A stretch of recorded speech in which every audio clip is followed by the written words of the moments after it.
olarak biz ayrı çekiliyoruz. Siz de beklemeyin, biz de beklemeyin. Şimdi.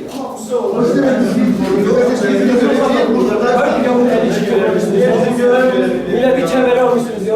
Yalandan mı görüyorsun abi size bir sınavda başına 50 tane? Hayır diyor. Her bir sınıfın işine Yok. Arkadaşım yapmayın. Sizin bu insanlar polis yok.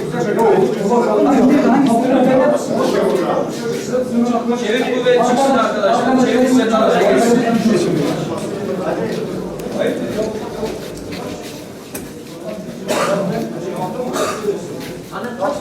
Biriniz konuşuyor. Burada şöyle şey yapalım dengeli. Arkadaşlar biraz böyle uzaklaşın. Şimdi bu tarafa doğru dengelin.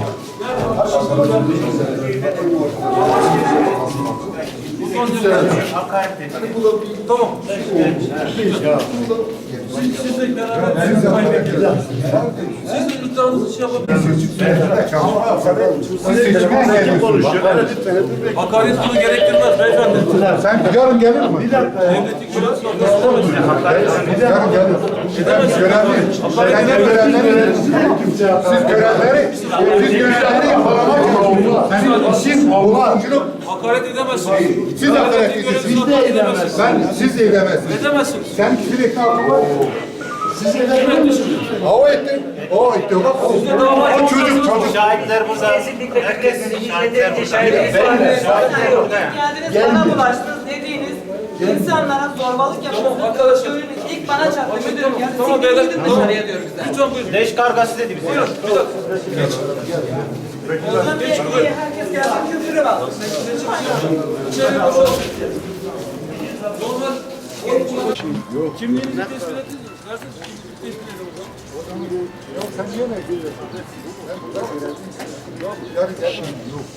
Ben ya AK Parti'nin üstünden geldim. Şimdi sizin Sen şimdi beni al. şeyiniz nedir? Sıfatınız yani.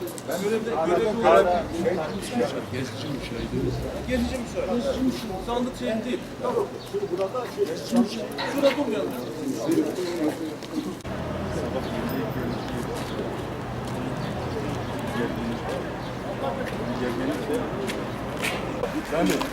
Beni alın. Ya bakın gelmiyor. Ne görevlisi? Görevli içeride daha küfür ediyorlar. Ayıp ya. Sen küfür etme. Ya etmem. Etmem yani. Şahidim kimdir? Şahitler. Sen bir şey çıkart bak ben geleyim. Bir tane şey çıkart vatandaştan. Vatandaştan bir şey çıkart.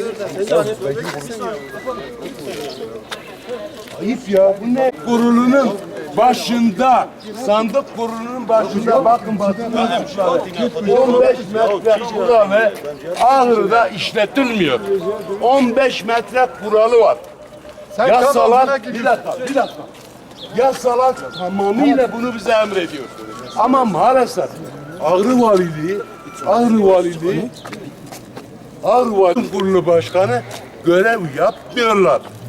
15 metre kuralını hiçbir okulda işletmiyorlar. Her sandığın başında 4 tane, 3 tane polis memuru duruyor. Burada demokratik bir seçimden bahsetmek mümkün değildir.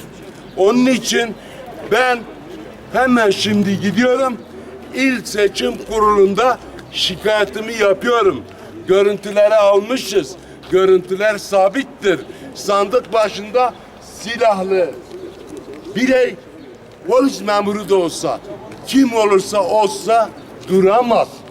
Ama kendi kanunlarımızı AKP hükümetinin emrinde uyguluyoruz. Onun için bir an önce buradaki yetkilileri görev ve sorumluluk almaya çağırıyorum. Burada demokratik bir seçimden bahsetmek mümkün değildir. Her bir sandık bölgesinde nereden bakarsan polis kuşatmasında yapılıyor. Buna demokratik seçim diyemeyiz.